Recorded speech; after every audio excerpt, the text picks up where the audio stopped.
Hi, I'm Dick Tarble. I was 96 years old 2 weeks ago. Uh, Today is September 11th, 2015, a very memorable day. We are in Sacramento, California, and I am the husband of Georgene, who is here with me. I'm Georgene Tarble, and I'm 83. No, 93. 93. Excuse me, I lost 10 years. This is September 11th, 2015, and it's Sacramento, California. Well, we've certainly had a long life together. Let's see, we've been married now for going on 73 years. We've known each other for over 75 because we met in school. Remember way back? 100 years ago. It seemed like it. But what do you feel is the most interesting thing that we've done in our life? Oh, of course, we've traveled, been abroad, been around the world, met many wonderful people. What was the reason why we travel so much? Well, you got assignments. You Yes, chose to take them. I was working for the United Nations in our work abroad. Actually worked for 35 years in the National Weather Bureau. And it's been quite a great career. It's allowed us to do and see some things we never would have expected to have done or seen when we were young. Yeah, I never left home, so to speak. Well, it's interesting what happened as far as my career is concerned. The old saw that when you reach that fork in the road, take it, seems to apply to me. When I was going to school after high school, I went to Compton Junior College, and I was working for United Parcel in Los Angeles as a Red Arrow messenger, in which I had to deliver packages, and I was able to work from 3:30 to midnight every day and go to school in the daytime. And the funny thing is, the last thing that I had to do before we went closed down was go to the Weather Bureau office in downtown Los Angeles and pick up the weather report to take up to the Los Angeles Times. And while I was waiting for the weather guy in charge there to finish up his preparation, I had a chance to ask him a little bit about what his job was like and what they did. Well, in September 1941, I was drafted into the U.S. Army. And when I got to Fort MacArthur, they told me that I was scheduled to go for basic training at Camp Roberts, which was, I understood, one of the hellholes in the Army. And I didn't want to go there, but they gave me the opportunity of, at that time, if I wanted to join up for 4 years in the regular Army, I could have my choice of what branch to go to. So I decided with what was going on, might as well do that. And I chose the Air Force. They sent me to Jefferson Barracks, and it was a mud hole. For about a week, we were in basic training when I saw a notice on the bulletin board. And it said, if you can pass the examination, you will be in Chinook Field Weather School in a week. Well, I had no problem with the exam, and I was at Chinook Field in a week. And the reason that I picked going to that weather school was the fact that I had that little fork in the road of listening to the weatherman, and it was interesting. I was started out to be a geologist, but by taking that fork in the road of going to weather school, that was the thing that really got me started. But that still didn't point to a career at that time. I remember when we got out of the Army in 1946, I wondered what to do, and I thought, well, I'll go down to that weather office downtown and see what if I can get a job. And he told me that they had the regional office was near there, and I went to talk to them, and I came to the next fork in the road. He offered me a job in Elko, Nevada, or at Reno, and he said, you don't want to go to Elko. Well, that fork in the road pointed me towards going to school at the University of Nevada, where I got my degree in physics. And shortly after getting my degree, I was promoted to professional grade, and the next fork in the road came when I saw an advertisement in our weather service for a job at the snow laboratory at Soda Springs. Well, up we went to talk to the people there, and they suggested that I make an application. So that got me into the field of hydrology we were doing, and also in the research. So that little branch of, by going up there, set my entire career as a hydrologist. And I had a wonderful, it was a job that I never, ever didn't want to go to work to. What were some of the things that we did when we were abroad that interested you? You caught me off guard. Well, we met so many wonderful people, and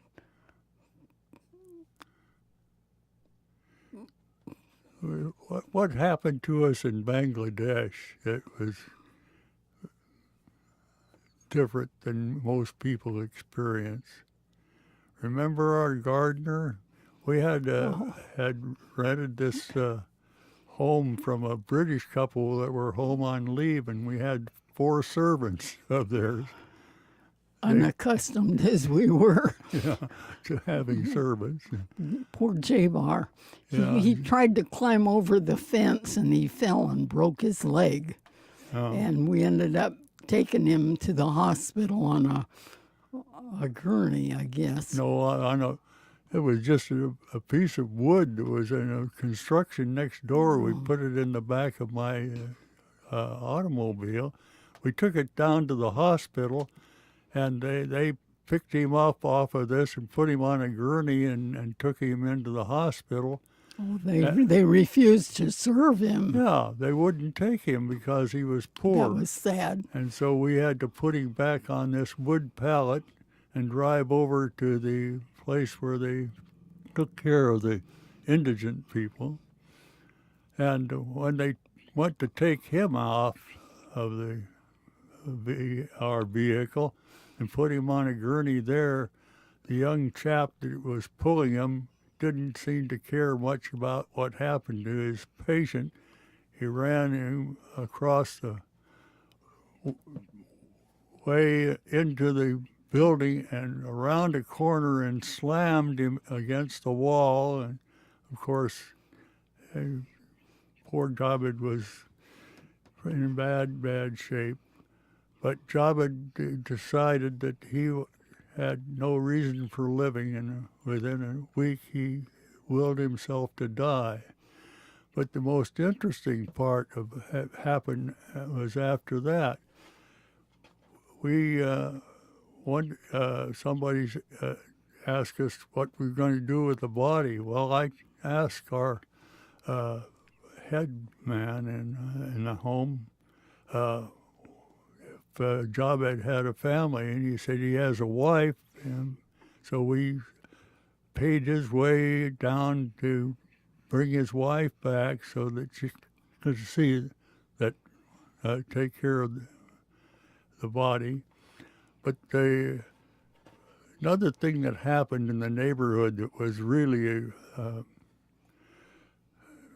kind of worrisome was that there was a big guy that seemed to know everything about everything, and he was coming up. He got all the neighbors in, and said that we were supposed to have a party for everybody in the neighborhood because of this death, kind of a wake sort of thing. And it began to look like it was we were over a kind of a barrel on it, because we weren't really only renting. We weren't really responsible for the service. But Latif told them, the group that was out by the gate, what I had done as far as taking care of him and bringing the wife up and all that. And surprisingly enough, the crowd turned on this guy and shamed him, and he left, and we were relieved to know that we didn't have to worry anymore about taking care of something like that. What did we do when we went to Costa Rica? Why did we go there? You should have prompted me. I don't remember. Why did we go to Costa Rica? We went there because of the volcano that erupted and was causing the floods. Yeah. So, what did you think of Costa Rica as a place? A delightful country, lovely people. Yeah. Nice climate. We really enjoyed ourselves, in spite of the fact that the volcano that was erupting was putting ash all over everything. You get out in the morning, you had to take a cloth and wipe off all the ash off the your ceniza. car. Yeah, ceniza they called it. Yeah. What are some of the other countries we visited or worked in? Nairobi. Yep, in Kenya. We actually lived about 4 miles from the entrance of the national park, so that we could, after work, go out and drive around, look at the lions and the other monkeys and all the other things. And that was great. it was really quite a good experience. A grand safari. Yeah, we had some interesting things. The guy that was the director of the school that I was teaching at, he had graduated from Oregon State, and his wife had graduated from Washington State. So we struck up a pretty good friendship with them, did a lot of different things with them. And we met a lot of people from all over the world. We still have friends. And then our Malaysian trip, working in Malaysia, we still are in touch with the people the woman that did our housekeeping. And I talked with her. Her daughter. Yeah, her daughter, Su Peng. I talk to her about on Facebook 3. all the time. It's really fun to watch. Here she is, was 2 years old when we knew her, and she's 42 now. An attractive young woman. Yeah. So, let's see, what is it that we do? Oh, one of the things that we keep busy with in Sacramento is the Renaissance Society. That's fun. Yeah. 25 years ago, let's see, no, it's almost 30. It'll be 30 years ago next week. next month, golly, 30 years ago next year, I'll get it right yet, that we started this group out of Sac State, and we had about 50 members in original group. It have seminars and forums and all kinds of various activities, discussion groups, keep your mind alive. Eating, don't forget eating.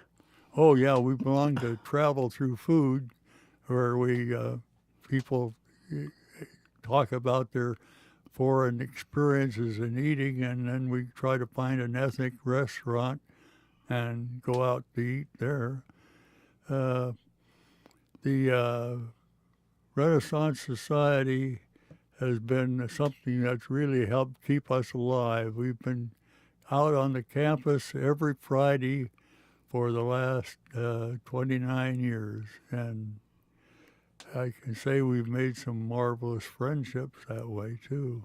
Yeah, That's true. yeah. So, of all the different countries that we have visited, which did you find to be the most interesting? Probably India. Yeah. What was it that we did there that was particularly striking to you?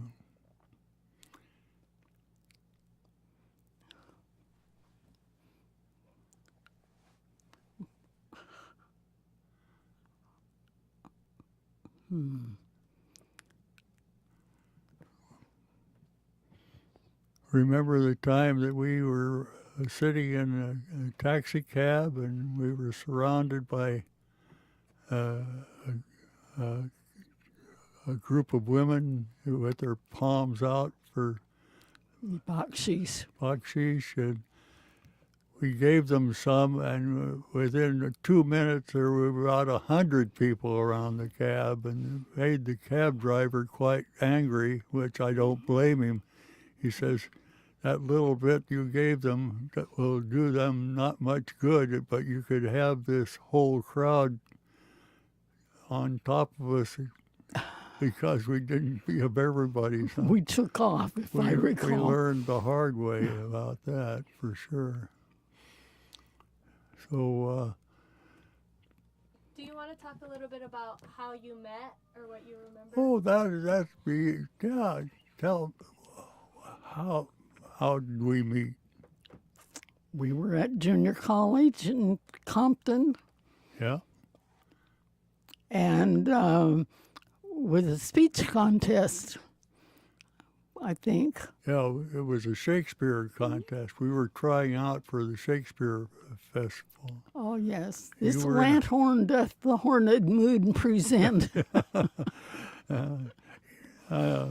What happened was that they at Compton, the school was at that time was in the way they handled the district was a 6-4-4 plan. They had sixth grade, and then junior high was 7th, 8th, 9th, and 10th grades, and then junior college was the 11th and 12th, and 13th and 14th. So you had the last 2 years of high school and the first 2 years of college. Well, because we were separated in age, you had skipped a grade and I'd stayed out of school, so I was only 1 year ahead of you. And I could remember in the contest nudging my friend Bill Bishop and saying, "Golly, look at that cute kid over there." That Well, was me. That was you. And the next semester, you were a freshman in college, and I was a sophomore. And we both took chemistry. And Had a because, reaction. yeah, your name was Thera and mine was Tarble, they seated us alphabetically next to each other. And when, of course, at that time, I had a kind of funny, different appearance. You remember what I looked like? You were a redhead. Why do you suppose I was a redhead? You were a pledge. I was a pledge, and they hennaed my hair, and it was a flaming red.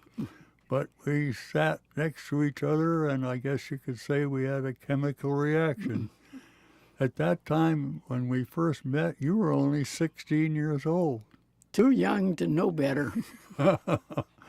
We went together, and then we got married in the Army, and that started our travels around. Went to Spokane, Walla Walla, and then I went overseas to the Philippines, and briefly, but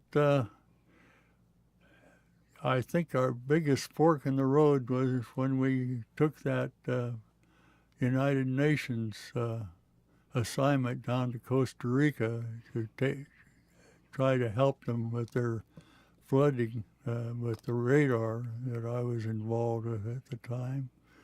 Which reminds me, Una cabeza de agua, 10 metros alto. 10 feet of water. one of the strangest things that happened to us in Costa Rica was when we left. Whenever you go leave, it seemed like everybody that you knew goes out to the airport with you. So we had the head of the Weather Bureau office and all the other friends that my counterpart and other friends that we'd made, and they were all down there. And I had gone to get my stuff for our departure at the official office downtown, and I thought I had cleared everything. But when I got to the airport, I handed my stuff over to the guy at the desk, and he took a look at it and threw it back at me. He said, "You don't have such and such thing." Clearance. Yeah. Well, it was something would have cost about $1.80, but I didn't have it because they put me in the wrong line. Well, the interesting thing of how we got out, they had already taken our luggage off the plane, and Elliot Cohen, the director of the meteorology department, was a personal friend of the president of the country at that time. They both had been and were professors at the university as well as their other jobs. And so we had established a radio communication link. That was one of the things I had done, and one at the airport and one downtown. So Elliot got on the radio and called downtown and told the guy to go to the president's home and see if he couldn't do something about getting us out. Sprung us. Yeah, well, he did, and he got the president on the phone, and the president told the guy at the desk to let them go. Sounded biblical. Sprung by the president. It sure pays to know people. Otherwise, we would have been delayed and would made things really pretty bad. Well, we were expecting an exchange student. That's right, an that AFS very student, weekend. American Field Service student, was coming from Monaco, and we were supposed to be back. And here, with this delay, we would not have gotten back in time to meet her. That would have been a mess. Well, we did get out of Costa Rica, but we loved the country, and we highly recommended it to other people. Malaysia was also a lovely country to live in. And we got to, one of the things about living abroad that we entered into was the fact that we were able to go to their weddings and go to their funerals and take part in things, because we didn't belong to the bridge playing and golf element. We like to be a part of we weren't part of the embassy. the crowd, yeah, for sure. So that was one of the things that really was the best part about living abroad, was to really eat. In every country, we ate at least once or twice in the homes of the local people. And and we felt that they really appreciated us quite because And of our likewise, attitude. we appreciated them. We certainly did, yeah. And we also had some very interesting transportation things. I can remember in Kathmandu, we were going to take the bus from Kathmandu to Pokhara, and we got on the bus, and here these people were all piled up with all of their chickens and other purchases. Most of the people had stuff for taking home. And we got up the top of this hill, and the bus driver stopped, and he said, "Well, you'll have to get out. I've got to look at The brakes. something." And well, he was crawling underneath and was banging away at it, and I asked him what was the matter. He says, "Well, I seem to be having a problem with the brakes." Well, here we are up on the top of this hill with this winding road going down the hill. I had to decide whether we wanted to continue. Did you want to walk? Well, he said he fixed it okay, so we did make it down. But further along, the bus must have run out of water in the radiator, so he pulls up to this village well, and there was a lineup of about a half a dozen women waiting their turn to get water. So the bus driver gets out and he gets in line and he waits till all of them had water, and he pumps some water, puts it in the bus. That fixed it, and so off to Pokhara we went. We made it. Yeah, in spite of the aisle full of chickens and everything. I never thought my seat companion would be a Leghorn hen. That's the best part about living in the countries and doing what the country people do. You learn a lot about the country. I know so many of the people that went abroad, that lived abroad, that didn't ever go anywhere, and they just had no opportunity to get and know the people that they were working in. So that was, I think, one of the most interesting parts about our living abroad was our willingness to, for instance, at one time when our headman, Latif, invited us to his home, I'm sure he would never have invited the British people that we rented from. But They wouldn't have gone. We said, yes, we'll be happy to. And so we got dressed up and went, and he took us through this little village, a suburb of Dhaka. And the interesting thing about it was, I think we were the first Caucasians that had ever been in that village. And here I am, a 6'2" guy standing a foot and a half over most of them. And as we walked along, you could hear the little kids in the houses kind of ruffling around and peeking out the door at us because we were such a strange sight. But when we got to Latif's home, they must have spent a tremendous amount of time cleaning up. That place was spotless. It was a wood floor, and they had spread a mat, and there was no table. It was just a small mat, and we sat down, and we ate with Latif.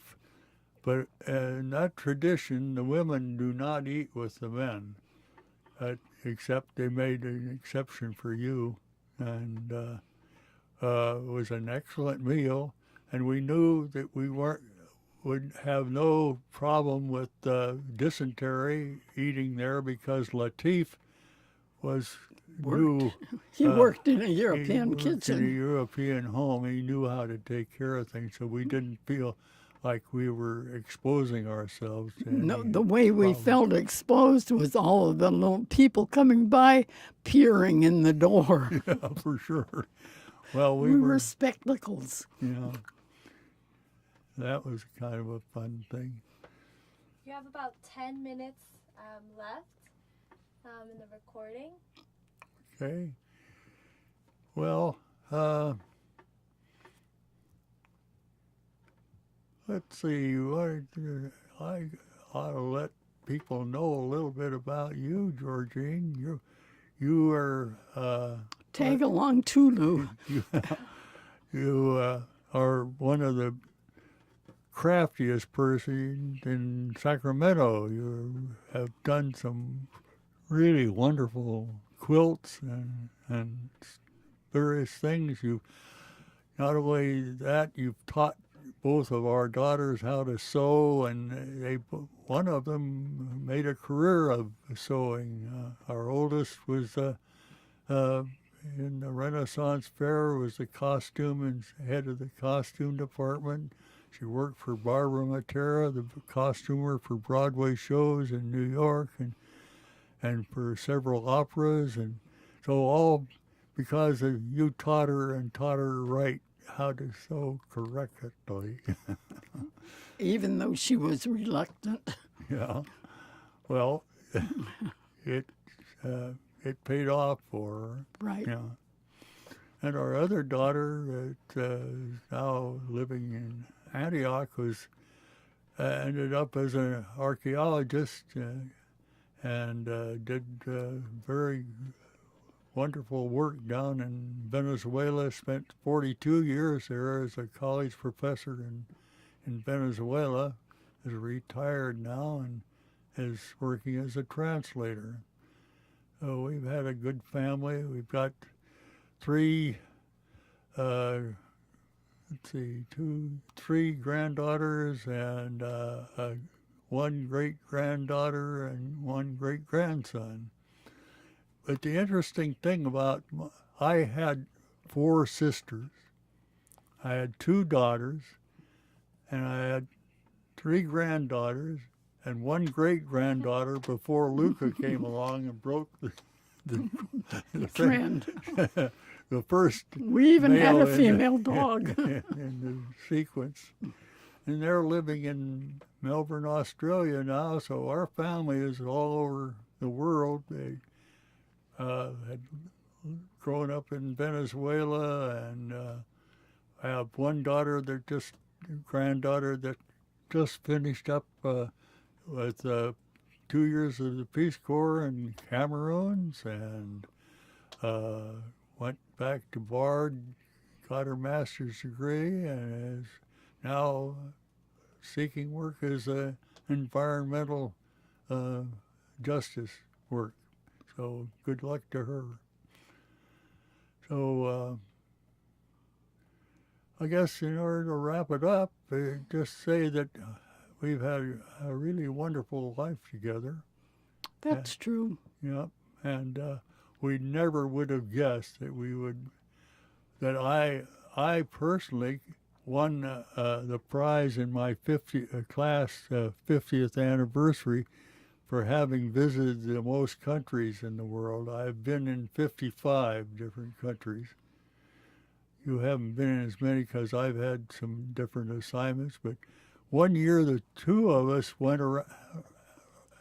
around the world 2.5 times and going to various assignments, including a trip all the way across the then Soviet Union on the Trans-Siberian Railway.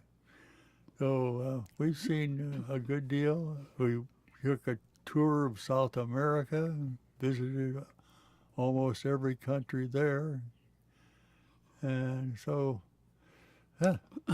it's just something that I can truthfully say that very few people have had the opportunities, but all because I took that fork in the road. Do you have any words of advice for your great-grandchildren or grandchildren? Oh, my advice If opportunity knocks, yeah. answer. Yeah. Continue on the track that you're taking, and I hope that we have set a good example for you to follow, and we are proud of all of what the various ones are doing, and we're just want the best. Wish you all well. Yeah.